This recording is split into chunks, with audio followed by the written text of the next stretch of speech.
Hallelujah. ഈശോയിൽ ഏറ്റവും സ്നേഹം നിറഞ്ഞവരെ, ദൈവത്തിൻ്റെ വലിയ കൃപകൾക്ക്, അനുഗ്രഹങ്ങൾക്ക് നമുക്ക് ദൈവത്തിന് നന്ദി പറയാം.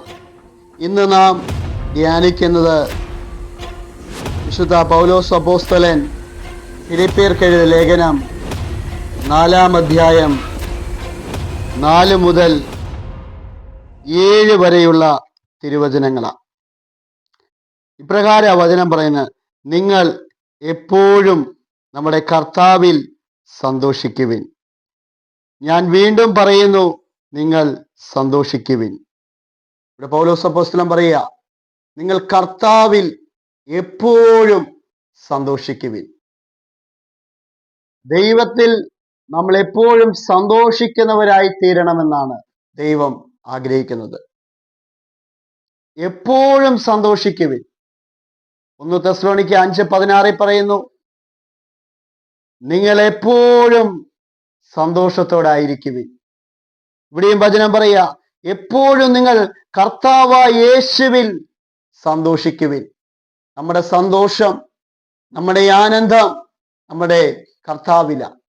വചനം തുടർന്ന് അവിടുന്ന് നമ്മളോട് സംസാരിക്കുക, നിങ്ങളുടെ ക്ഷമാശീലം എല്ലാവരും അറിയട്ടെ.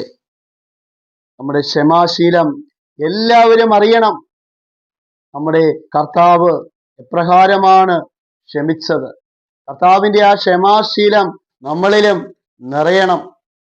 നമ്മളെ ദ്രോഹിക്കുന്നവരെ, നമ്മളെ വേദനിപ്പിക്കുന്നവരെയൊക്കെ നമുക്ക് അവരോട് ക്ഷമിക്കാനായിട്ട്, മറക്കാനായിട്ട്, പൊറുക്കാനായിട്ട് പ്രിയപ്പെട്ടവരെ നമുക്ക് സാധിക്കണം.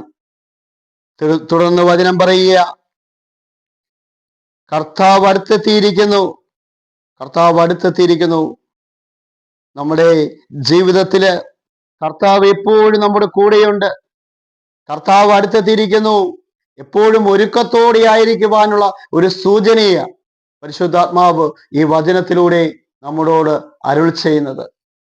കർത്താവ് അടുത്തെത്തിയിരിക്കുന്നു. കർത്താവ് എപ്പോൾ വേണാലും നമ്മുടെ ജീവിതത്തിൽ കടന്നു വരാം. നമ്മൾ ഒരുക്കമുള്ളവരായിരിക്കാൻ ദൈവത്തിന്റെ വചനം നമ്മുടെ ഈ സമയം പരിശുദ്ധാത്മാവ് നമ്മളെ ഓർമ്മപ്പെടുത്തുന്നു.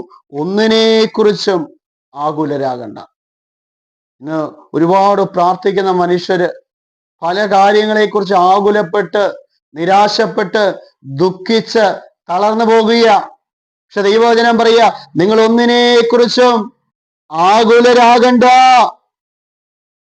പ്രാർത്ഥനയിലൂടെയും അപേക്ഷകളിലൂടെയും കൃതജ്ഞതാ സ്തോത്രങ്ങളുടെയും നിങ്ങളുടെ യാചനകൾ ദൈവസന്നിധിയിൽ അർപ്പിക്കുവിൻ. കർത്താവ് പറയുക, നിങ്ങൾ പ്രാർത്ഥിച്ച് കർത്താവിൻ്റെ തിരുസന്നിധിയിൽ നിങ്ങളുടെ അപേക്ഷകളും കൃതജ്ഞതകളും എല്ലാം ദൈവസന്നിധിയിൽ യാചനാപൂർവം സമർപ്പിക്കാൻ. ദൈവവചനത്തിന്റെ ശക്തി നമ്മുടെ മേൽ നിറയണം. നമ്മള് ആകുലരാകാതെ പ്രാർത്ഥന നമ്മുടെ ജീവിതത്തിൽ ആയുധമായി മാറണം. അപേക്ഷകളും യാചനകളും കൃതജ്ഞതാ സ്തോത്രങ്ങളും ദൈവസന്നിധിയിൽ നമ്മൾ അർപ്പിക്കണം. നമ്മൾ വിട്ടുകൊടുക്കണം. നമ്മുടെ ഭാരങ്ങളെ കർത്താവിന്റെ തിരുസന്നിധിയിൽ നമ്മൾ ഇറക്കി വെക്കണം. അപ്പോൾ വചനം പറയുക, അർപ്പിക്കുവിൻ.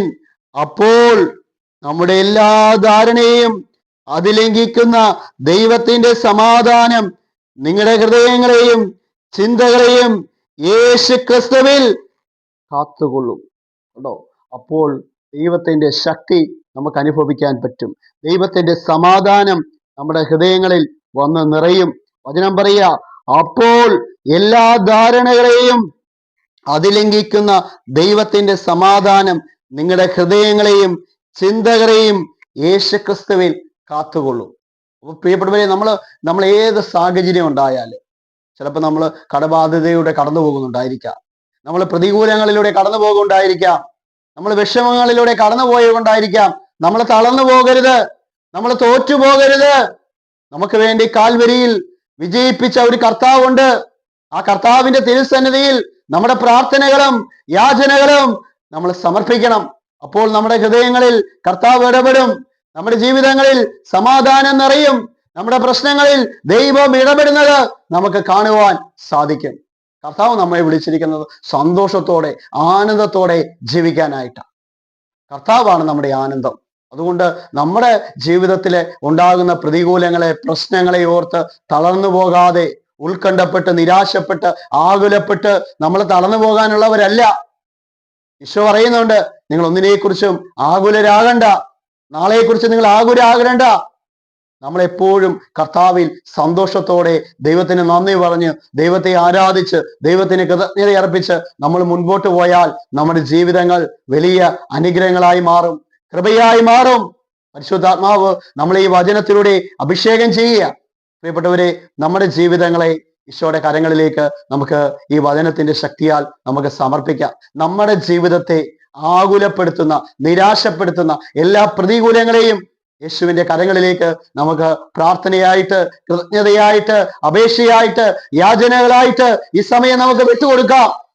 ഈ വചനം ശ്രവിക്കുമ്പോൾ നിങ്ങളുടെ ജീവിതത്തിൽ ഏതെങ്കിലും പ്രതികൂലങ്ങളുടെ, പ്രതിസന്ധികളിലൂടെ കടന്നുപോയി ദുഃഖിച്ച് നിരാശപ്പെട്ടിരിക്കുന്ന വ്യക്തിയാണോ, കർത്താവിനെ സന്തോഷമായി സ്വീകരിക്കാൻ, കർത്താവിനെ പ്രത്യാശയോടെ സ്വീകരിക്കുവാൻ കർത്താവ് നമ്മെ വിളിക്കുക. നമ്മുടെ ജീവിതങ്ങളിൽ കർത്താവ് അത്ഭുതകരമായി ഇടപെടും. നമ്മുടെ ജീവിതങ്ങൾ മാറി മറിയും.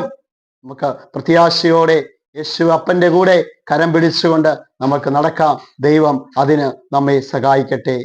ആമേൻ.